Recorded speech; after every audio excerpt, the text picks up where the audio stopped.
Hello अस्सलाम वालेकुम बच्चों। क्या हाल है बेटा? खैरियत से हैं आप लोग? ठीक ठाक हैं? है इसमें साकत इकबाल।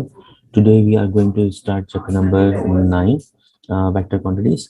एंड देन आज मेरी इसकी जो है वीडियो सेकंड वीडियो हमारी। तो फर्स्ट वीडियो के अंदर मैंने 4 क्वेश्चंस अटेम्प्ट किए थे। 4 to 5 क्वेश्चन थे, आई थिंक 4 क्वेश्चन थे। अभी हम फिफ्थ क्वेश्चन अटेम्प्ट कर रहे हैं। फिफ्थ क्वेश्चन में आपके सामने क्वेश्चन देखें बेटा, क्या है? कहता है find sine A comma B. ठीक है, मालूम क्या करना है? Sine A comma B for A and B. इसका मतलब ये हुआ कि हमें जो है वो साइन की वैल्यू मालूम करनी है। अब साइन का जो फॉर्मूला था वो क्या था? साइन का जो फॉर्मूला था वो क्या था? साइन का फॉर्मूला होता है बेटा, ये आपको कहाँ मिलेगा? ये मेरी फॉर्मूला शीट में मिलेगा फॉर्मूला आपको। ए क्रॉस बी का magnitude divide by A magnitude multiply by B magnitude.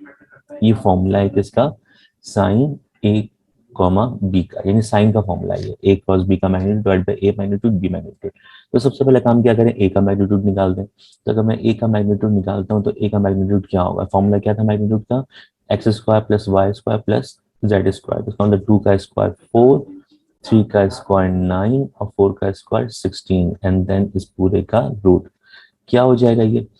9 + 4 13 हो जाएगा, और 13 + 16 हो जाएगा आपका 29 हो जाएगा। तो इसका मतलब ये हुआ कि आपकी वैल्यू जो है वो कितनी आई? वो आपकी 29 आई। इसका मतलब 29 इज अ प्राइम नंबर। तो ये हो गया आपका 29। ए का जो मैग्नीट्यूड आया वो कितना आया? 29। ठीक हो गया। अब निकाल रहे हैं बी का मैग्नीट्यूड। बी का मैग्नीट्यूड कैसे निकालेंगे? बी की वैल्यू उठाएंगे। तो 1 का स्क्वायर 1, -1 का स्क्वायर 1, और फिर 1 का स्क्वायर 1। तो ये क्या हो गया? √3 हो गया। ठीक है ना? तो इसका जो आंसर आया वो √3 आया। तो बी का जो मैग्नीट्यूड है वो कितना बना? √3 हो गया। तो ए की वैल्यू भी आ गई और बी का मैग्नीट्यूड दोनों आ गया। अब हमें क्या चाहिए? ए क्रॉस बी का मैग्नीट्यूड। तो सबसे पहले हम क्या करेंगे? ए का मैग्नीट्यूड निकालेंगे। ए का, ए और बी का क्रॉस प्रोडक्ट निकालेंगे, उसके बाद फिर आगे काम करेंगे। तो क्रॉस प्रोडक्ट निकालने का फॉर्मूला क्या था? अगर मैं ए क्रॉस बी की वैल्यू निकालूं तो बेटा इसका फॉर्मूला होता है I cap, J cap and then K cap. ये फर्स्ट रो हो गई। इसका बनाते हैं हम डिटर्मिनेंट ना। फर्स्ट रो में आई जे के आ जाएगा। सेकेंड रो के अंदर फर्स्ट इक्वेशन की वैल्यूज आ जाएंगी, यानी आई जे के साथ जो नंबर्स है वो आ जाएंगे 2 3 4। ये आ गए यहाँ पे 2 3 4।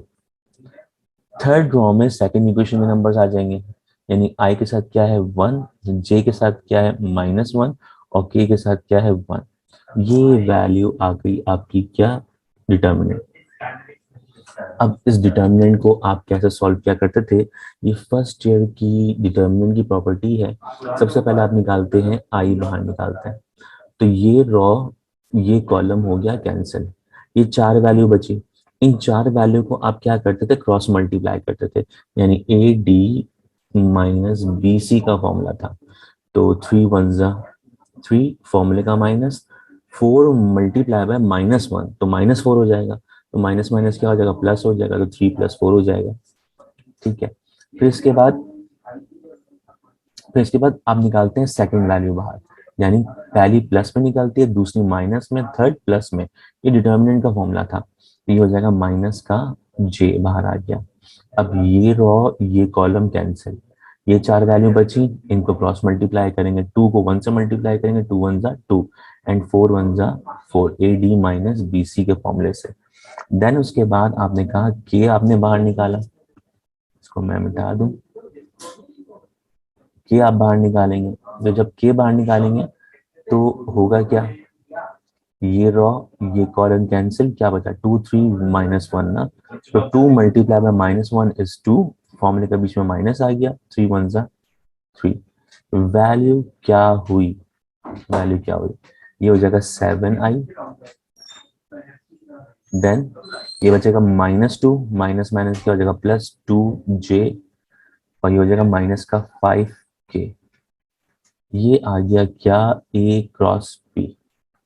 ये क्या है अभी, ए क्रॉस बी।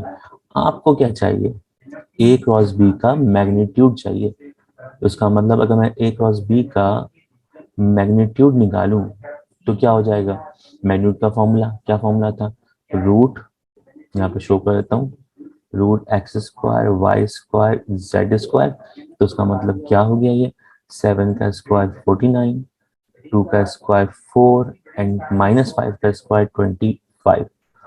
इस पूरे को सिंप्लीफाई कर दी रूट के अंदर, तो भाई मैंने कैलकुलेटर के अंदर उठाया और कैलकुलेटर के अंदर मैंने वैल्यू पुट कर रहा हूँ, +4 +25, आंसर आ रहा है √78। क्या आ रहा है, √78। तो यहाँ पे मैंने लिख दिया ए क्रॉस बी का मैग्नीट्यूड √78। अब ये जो था मैंने उसको नाम दे दिया, ये इक्वेशन नंबर 1 है। तो इन सब को पुट कर रहे हैं कहाँ पे, इक्वेशन नंबर 1 में। तो हमने क्या दिया इसको, पुट इन इक्वेशन नंबर 1। 1 में पुट कर रहे हैं। अब जब 1 में पुट करें तो 1 है क्या भाई, ये रही 1।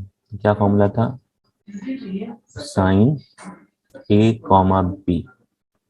क्या था, ए क्रॉस बी का magnitude, A magnitude multiply by B magnitude. अब इसके अंदर फॉर्मूले में वैल्यू पुट कर दीजिए। क्या क्या है आपके पास, आपके पास वैल्यूज है बेटा, ऊपर वाली वैल्यू √78, ये आ गया √78, और नीचे वाला है √a। आपके पास कितना है, 29 क्रॉस बी का मैग्नीट्यूड √3। सब के सब क्या हो जाएंगे, एक रूट के अंडर आ जाएंगे। ये हो जाएगा 78 डिवाइड बाय 23 29 मल्टीप्लाई बाय 3 ना। तो 29 मल्टीप्लाई बाय 3 जो आता है वो 87 आता है। तो अब अपने पास जो है वो कैलकुलेटर में आप लिख दें रूट फ्रैक्शन, जो बोलते हैं वो लिखिएगा कैलकुलेटर में, रूट फ्रैक्शन 78 न्यूमिनेटर में और डिनोमिनेटर में 87। जैसे ही आप ये लिखेंगे,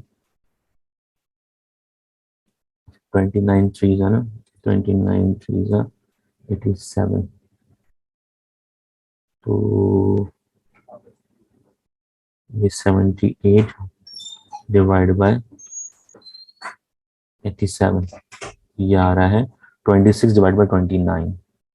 26 डिवाइड बाय 29, इसका मतलब ये हो गया, जो आपका आंसर बना वो क्या बना, आपका आंसर, आपका आंसर बना sine A comma B is equal to 26 divide by 29, और इस पूरे पे क्या है, root.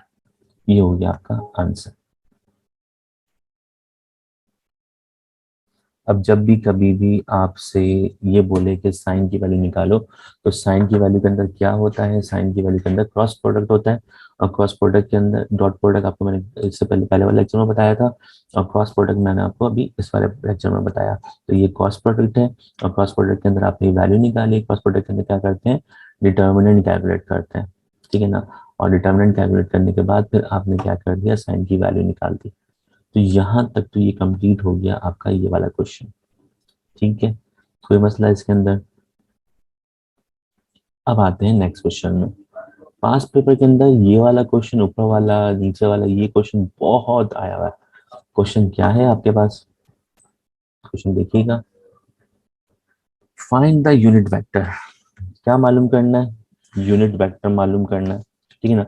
Perpendicular to the pair of vectors, perpendicular to the pair of vectors. Vectors आपको गिवन है क्या, u की वैल्यू गिवन है और v की वैल्यू गिवन है, ठीक है ना। तो अब इसका फॉर्मूला क्या होता है, यूनिट वेक्टर का फॉर्मूला क्या होता है। तो यूनिट वेक्टर का फॉर्मूला जो होता है, हमने सपोज किया कि सी कैप, ये यूनिट वेक्टर को शो कर रहा है, कोई भी नाम रख दिया हम यहाँ पे। तो मैंने सी कैप कर दिया, मैंने कहा U cross V divided by, और इसी का मैग्नीट्यूड, यानी क्रॉस प्रोडक्ट डिवाइड बाय उसका मैग्नीट्यूड, आपका क्या कहलाता है, आपका यूनिट वेक्टर कहलाता है। तो first we find the value of U cross V, ठीक है ना। तो यू क्रॉस वी के अंदर हम कैसे निकालते हैं, तो आपको ये बात पता थी कि फर्स्ट रो में आप क्या लिखते हो, आई जे और के, ठीक है। फिर उसके बाद आप क्या लिखते हैं, आप कोफिशिएंट्स लिखते हैं किसके, फर्स्ट इक्वेशन के। फर्स्ट इक्वेशन कोफिशिएंट क्या है, -1, सेकंड का क्या है 2, थर्ड का क्या है के साथ क्या है 1। सेकंड इक्वेशन आएगी थर्ड रो के अंदर, यानी आई के साथ क्या लिखा हुआ है 2, जे के साथ क्या लिखा हुआ है -1 और के साथ क्या लिखा हुआ है 1। तो ये जो वैल्यू है इसका क्या निकाल दें आप, डिटर्मिनेंट निकाल दें, इसका हम क्या निकाल दें, डिटर्मिनेंट निकाल दें। अब आई निकाल रहे हैं, तो जब आई बाहर निकालेंगे तो ये रो ये कॉलम क्या हो जाएगा, कैंसिल। जो रिमेनिंग वैल्यू बची वो क्रॉस मल्टीप्लाई, 2 1 जा 2, फॉर्मूले का बीच में minus, AD minus BC formula था, फॉर्मूला जो था वो एडी माइनस बीसी का फॉर्मूला था। 1 को -1 से मल्टीप्लाई करेंगे तो -1 आएगा, तो -1 क्या हो जाएगा प्लस, पहली वैल्यू प्लस में निकलती है, दूसरी माइनस में, तीसरी वैल्यू प्लस में, तो सेकंड वैल्यू माइनस में बाहर आ गई, जे बाहर आ गया। अब इसके अंदर क्या होगा, इसके अंदर आप ये रो ये कॉलम कैंसिल करेंगे, तो अब जो चार वैल्यू बची इनको मल्टीप्लाई कर दिया, -1 को 1 से मल्टीप्लाई करेंगे, -1 बीच में साइन माइनस का आएगा, फिर 1 2 जा 2, एडी माइनस बीसी का फॉर्मूला आ गया। देन उसके बाद फिर अब के की वैल्यू निकाल रहे हैं, तो के की वैल्यू निकालने के लिए क्या होगा, ये रो ये कॉलम कैंसिल, के आ गया बाहर, जो वैल्यू बची इनको क्रॉस मल्टीप्लाई, -1 मल्टीप्लाई बाय -1 +1 हो जाएगा, एंड 2 2 से क्या हो जाएगा 4। अब इस पूरे को सिंप्लीफाई कर दीजिए, ये क्या बचेगा 3i, ये हो जाएगा -3 ना, तो माइनस माइनस क्या हो जाएगा प्लस, ये हो जाएगा 3j, ये हो जाएगा -3 और ये हो जाएगा माइनस का 3k। ये जो आया वो क्या आ गया, u क्रॉस v आ गया, तो ये जो आंसर है वो आपका क्रॉस प्रोडक्ट आ गया। अब क्या करें, इस क्रॉस प्रोडक्ट का आप निकालते हैं डिटर्मिनेंट मैग्नीट्यूड, जब मैग्नीट्यूड निकालोगे तो u क्रॉस v का मैग्नीट्यूड बराबर हो जाएगा किसके, फॉर्मूला x² + y² + z² का रूट, तो 3 का स्क्वायर 9, 3 का स्क्वायर 9 एंड देन 3 का स्क्वायर 9, रूट के अंदर लगा दीजिए, 9 + 9 27 हो जाएगा, एंड देन 27 का क्या आ जाएगा, ये रूट आ जाएगा। तो 27 का रूट अब क्या करें, ठीक है ना, तो 27 का रूट निकालना है आप, तो 27 का रूट क्या होगा, तो कैलकुलेटर से निकाल लीजिए, तो 27 का फैक्टर बना लीजिए, 3 3 9 हो जाएगा, एंड 3 1 3 हो जाएगा, 3 3 9 हो जाएगा, 3 3 9 हो जाएगा, एंड देन 3 1 3 हो जाएगा, तो 3 जो है वो फैक्टर बाहर आ गया, इसका जो वो बना वो 3√3 बना, ठीक है ना। तो ये आ गया आपका क्या, मैग्नीट्यूड आ गया। अब क्या करें, तो भाई इसको पहले मैं हटा देता हूँ ताकि जो है वो आपकी कंफ्यूजन क्लियर हो जाए, खत्म हो जाए, ठीक है। अब जो है सिंप्लीफाई कर लेते हैं इसको, फॉर्मूले में पुट कर दो इसको, अब इसको फॉर्मूले में पुट कर दो, फॉर्मूला क्या है भाई, तो जब फॉर्मूले में वैल्यू पुट करेंगे तो ये कंडीशन क्या बन जाएगी आपकी, तो ये फर्स्ट इक्वेशन हो गई ना। अब इस फॉर्मूले में वैल्यू पुट कर दो, तो ये हो जाएगा u क्रॉस v की जगह पे ये आ जाएगा c cap is equals to u cross v जो है वो क्या है 3i + 3j - 3k, और डिवाइडेड बाय क्या हो जाएगा आपका, u क्रॉस v का मैग्नीट्यूड क्या हो जाएगा 3√3, ठीक है ना। तो ये हो गया आपका क्या आंसर। अब इसको आप किस तरह फॉर्म में लिख सकते हैं, आप इसके फॉर्म का आंसर लिख सकते हैं c cap equal to 1 divide by 3√3, 3√3। अच्छा, ऊपर वाले से अगर मैं 3 कॉमन निकाल लूं और नीचे वाले 3 से इसको मैं कैंसिल कर दूं तो ये वाला 3 क्या हो जाएगा, खत्म हो जाएगा ना। तो इसका मतलब सिर्फ क्या बचेगा आपके पास, आपके पास बचेगा √3, और ऊपर क्या बचेगा 3 जो कॉमन निकाला तो उसके बाद क्या बचा वो i + j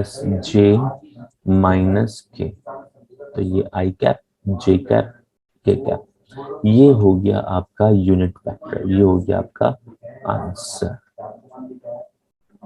तो ये आपका हो गया यूनिट वेक्टर, ये हो गया आपका आंसर। तो भाई इस वीडियो के अंदर आपने दो इंपॉर्टेंट चीज सीखी, एक आपने सीखा क्या कि साइन की वैल्यू निकालना सीखी आपने, ये साइन की वैल्यू आ गई। एंड देन आपने क्या सीखा, unit vector of perpendicular to the pair of the vectors, ठीक है ना। तो ये दोनों क्वेश्चन बड़े इंपॉर्टेंट है बोर्ड के वाले से, तो काइंडली इसको जरूर चेक कीजिएगा, दोबारा से रिवाइज करके देखिएगा इसको। जो समझ में नहीं आया मुझसे डिस्कस कर सकते हैं, आपकी मेरे वीडियो के अंदर मेरा नंबर मौजूद होता है। तो इंशाल्लाह फिर मिलते हैं नेक्स्ट लेक्चर में, तब तक के लिए ख्याल रखिए अपना, टेक केयर, अल्लाह हाफिज बेटा।